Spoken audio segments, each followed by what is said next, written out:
Supreme কোর্টে গেছে 100 জন lawyer, তার মধ্যে 96 জন হিন্দু ওয়াকফ আইনের বিরোধিতা করতে গেছে। কংগ্রেস তার নেতৃত্ব দিচ্ছে কেন?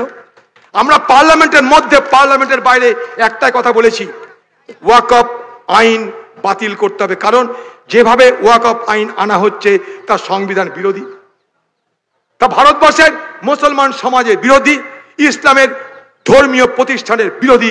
তাই এটাকে বাতিল করতে হবে আমরা বলেছি, দৃঢ়স্বরে বলেছি, চিৎকার করে বলেছি, তর্ক করে বলেছি। তাই ওয়াকফ নিয়ে ঢাক ঢাক গুড়গুড় করে লাভ নাই। ওয়াকফ নিয়ে সারা ভারতবর্ষে আলোচনা হচ্ছে, কিন্তু কোথাও কিন্তু কোনো ঝঞ্ঝাট হলো না, যেটা মুর্শিদাবাদে হলো। দুঃখ আমার এই জায়গাটাই। ওয়াকফ কি? একটা সম্পত্তি। কি সম্পত্তি? ধর্মপ্রাণ মুসলমান সম্প্রদায়ের মানুষ আল্লাহ তাআলার নামে ইসলামী আইন মেনে, মুসলিম আইন মেনে যা দান করে, যে দান করার পর তার অধিকার তার থাকবে না বলে সে সেখানটায় প্রতিশ্রুতি দেয়, সেইটা হচ্ছে ওয়াকফ। এই ওয়াকফ হিন্দুও দিতে পারে। ফতোয়া আলমগিরিতে 1700 সালে ফতোয়া আলমগিরিতে বড় বড় ইমামরা বলে বসেছিল যে হ্যাঁ, হিন্দুও দিতে পারে কোন ওয়াকফ সম্পত্তি, যদি মুসলিম আইন মেনে, তার নিয়ম কানুন মেনে সেগুলোকে দান করা হয়। এত বড় ব্যাপার। এই ওয়াকফ আইন আজকের নয়, ওয়াকফ আইন বহু পুরনো। ওয়াকফ আইন পৃথিবীতে এসে ইসলামের হাত ধরে ওয়াকফ আইন এসছে। সাল্লাল্লাহু আলাইহি সাল্লামের আলোচনায়, তার ভাবনায়, তার উদারতায়, তার সেবার মানসিকতায় উদ্বুদ্ধ হয়ে তার সঙ্গে যারা ছিল তারা বলল আমরা সমাজের জন্য উৎসর্গ করব সম্পত্তি। শুরু হলো ওয়াকফ। ইতিহাস বলে দ্বিতীয় খলিফা উমরের আমলে খাইবারে ওয়াকফ সম্পত্তি দানের ইতিহাসে লিপিবদ্ধ আছে।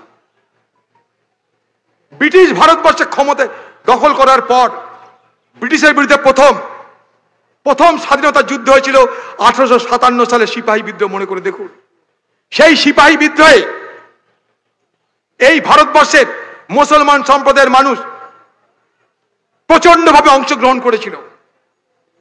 বাহাদুর শাহ জাফরকে দিল্লির মসনদে বসানোর জন্য হাজারে হাজারে ভারতবর্ষের সেদিনের সিপাহীরা, হিন্দু ছিল, মুসলমান ছিল অবশ্যই, কিন্তু মুসলমানদের একটা বিশাল যোগদান ছিল, যার পরিণামে দিল্লির রাজপথে 27,000 মৌলানাকে কচু কাটা করেছিল ব্রিটিশ। সেই আন্দোলন পরাজিত হয়েছিল। কিন্তু ব্রিটিশ তখন কি বুঝলো জানেন? ব্রিটিশ বুঝলো মুসলমানদের এত যোগদানের পিছনে বড় ভূমিকা পালন করছে ওয়াকফ। ওয়াকফ সম্পত্তি থেকে যে রোজগার হয়, সেই রোজগারে এত বড় সংগঠন তৈরি করা হয়েছে। তাই ব্রিটিশ প্রথম আইন আনলো ল্যান্ড রিজাম্পশন ট্যাক্স। ওয়াকফের যে সম্পত্তি, প্রচুর পরিমাণ ট্যাক্স চাপিয়ে দাও, যাতে ওয়াকফ সম্পত্তি কেউ লাভ করতে না পারে। লাভ করতে না পারলে ব্রিটিশের বিরুদ্ধে আন্দোলনে রসদ যোগাতে পারবে না। শুরু হলো ওয়াকফের উপরে সরকারি নিয়ন্ত্রণের ইতিহাস। তাতে এটা সম্পূর্ণত মুসলমান ধর্মীয় প্রতিষ্ঠানের অঙ্গ, সম্পূর্ণ অঙ্গ মুসলমান ধর্মীয় প্রতিষ্ঠানের। এখানে কারো কিছু বলার নাই। যুগ যুগ ধরে এ প্রথা চলছে। 1913 সালে আইন হলো, যখন ব্রিটিশরা ক্ষমতায়। স্বাধীন হওয়ার পর 1954 সালে প্রথম আইন হলো ওয়াকফ আইন। 1955 সালে হলো, 1959 সালে হলো, 1969 সালে হলো, 1984 সালে হলো। পর নানাভাবে ওয়াকফ বোর্ডকে আরো শক্তিশালী করার জন্য, আরো জনসেবা করবার বিষয়ে তাকে কাজে লাগানোর জন্য এইভাবে ঐতিহাসিক প্রক্রিয়া আজ থেকে নয়, বহু বছর ধরে চলছে। 1995 সালে আইন সংশোধিত হলো। তার আগে 1984 সালে হয়েছিল। 1970 সালে প্রথম ওয়াকফ আইনের উপরে কমিটি তৈরি করে তাদের কাছে বলা হয় কি কি করলে ভালো হয়। 14 বছর পর সেই কমিটি রিপোর্ট দেয় কাকে? সরকারকে। 14 বছর পর 1984 সালে ওয়াকফ আইনে আবার সংশোধনী হলো।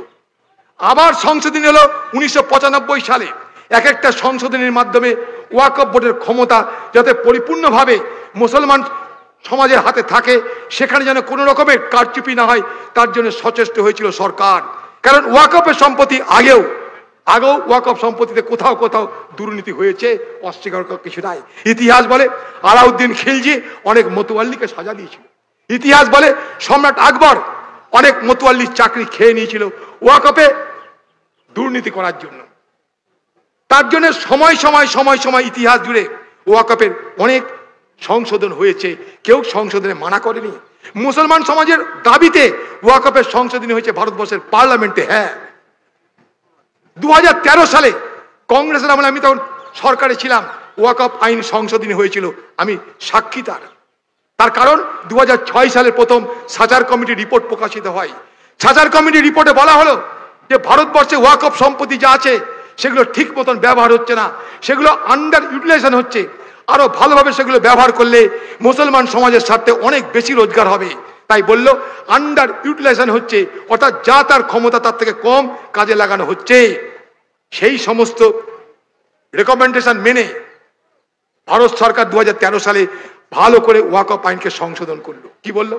ওয়াকফ আইন উপহার দেওয়া যাবে না, ওয়াকফ আইন লিজ দেওয়া যাবে না, ওয়াকফ সম্পত্তি লিজ দেওয়া যাবে না, ওয়াকফ সম্পত্তি কাউকে বেচা যাবে না, ওয়াকফ সম্পত্তির উপরে সরকারি হস্তক্ষেপ করা যাবে না, অর্থাৎ ওয়াকফ সম্পত্তিকে আরো সুদৃঢ় করার জন্য। এক্সপার্ট কমিটি বলল ভারতবর্ষে যে ওয়াকফ সম্পত্তি আছে সেগুলো যদি ঠিক মতন ব্যবহার করা যায় তাহলে মুসলমান সমাজের থেকে জন্য 12 থেকে 15 হাজার কোটি টাকা অনায়াসে রোজগার করা সম্ভব। জেনে রাখুন, এগুলো হচ্ছে ওয়াকফের ইতিহাস। ভারতবর্ষের আজকের সরকার কি করলো? কেন আমরা বিরোধিতা করছি? ওয়াকফ আইনের বিরোধিতা ভারতবর্ষের মুসলমান সমাজ কোনো দিন করেনি, আমরাও করিনি। আমরা করছি মানে এটা নয় যে আমরা মুসলমানদের জন্য করছি, না।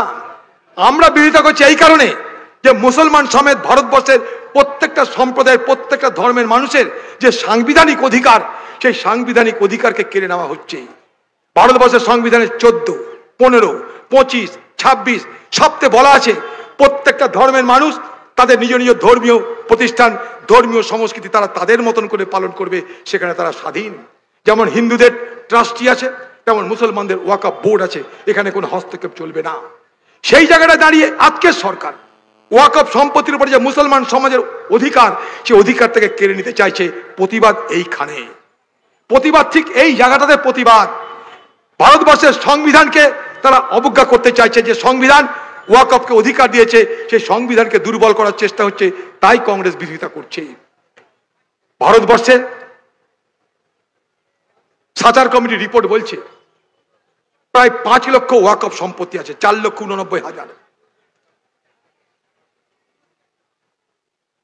পশ্চিমবঙ্গে কত ওয়াকফ সম্পত্তি আছে জানেন? 1,48,200টা। মোট পশ্চিমবঙ্গে ওয়াকফ সম্পত্তির পরিমাণ জানেন? 59,000 একর। ভারতবর্ষে মোট ওয়াকফ সম্পত্তির পরিমাণ 6 লাখ একর।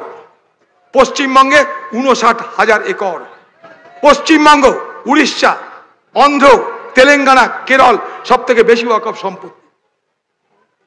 পশ্চিমবঙ্গের টালিগঞ্জ ক্লাব, যেখানে সিনেমার শুটিং হয়, হাজার হাজার কোটি টাকার সম্পত্তি, জানেন সেটা কি?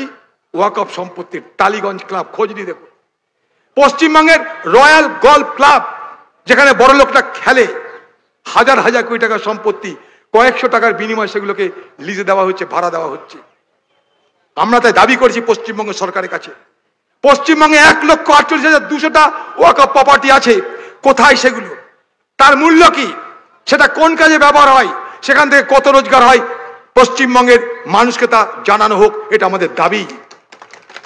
আপনি চলে যান লালবাগ, নবাবের এলাকা, সেই লালবাগে সমস্ত নবাবদের সম্পত্তি যেগুলো ওয়াকফ, সব দখল করে নিয়েছে তৃণমূলের লোকরা। যান খোঁজ নিয়ে দেখুন।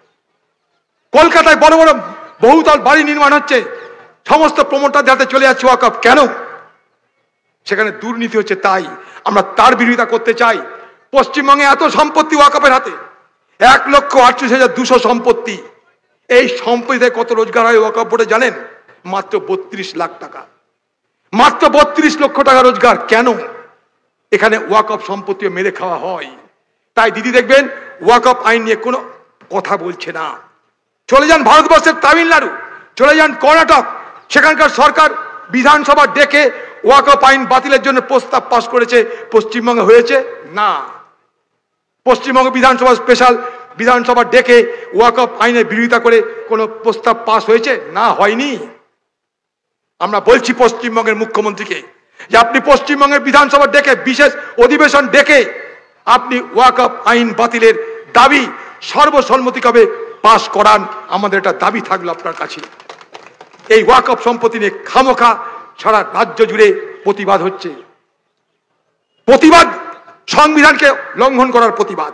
মুসলমান সমাজ সঠিক কারণে প্রতিবাদ করছে, তার সঙ্গে আমরা সবাই প্রতিবাদ করছি। কারণ ভারতবর্ষে ওয়াকফ বোর্ডে আজকের কেন্দ্রীয় সরকার চাইছে যে মুসলমান সরিয়ে দিয়ে অমুসলমানদের সেখানটা নিয়োগ করতে। আমরা তার বিরোধিতা করেছি। আমরা বিরোধিতা করে কি বলছি, ভারতবর্ষে এমন কোন হিন্দু মন্দির আছে যেখানে কোন মুসলমান সেখানকার মেম্বার হয়ে আছে? আছে না। ভারত সরকার বলছে কোন ব্যক্তি যদি ওয়াকফ সম্পত্তি দান করতে চায় তাহলে প্রথম তাকে প্রমাণ দিতে হবে গত 5 বছর সে ইসলাম ধর্ম পালন করেছে, এক। আর সে যে ওয়াকফ সম্পত্তি দিচ্ছে তার পিছনে কোনো ছল চাতুরি চালাকি নাই।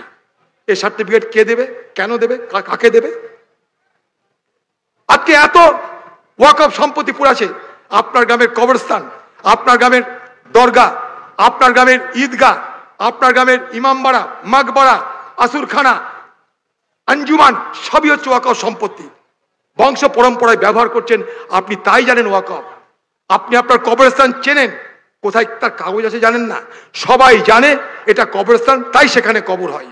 আজকে সরকার বলছে না, তা দিলে হবে না, কাগজ দিতে হবে, কে দিয়েছে, কবে দিয়েছে, কিভাবে দিয়েছে, এবং 6 মাসের মধ্যে সব কাগজ জমা দিতে হবে, নাহলে সেটা সরকারের হাতে চলে যাবে।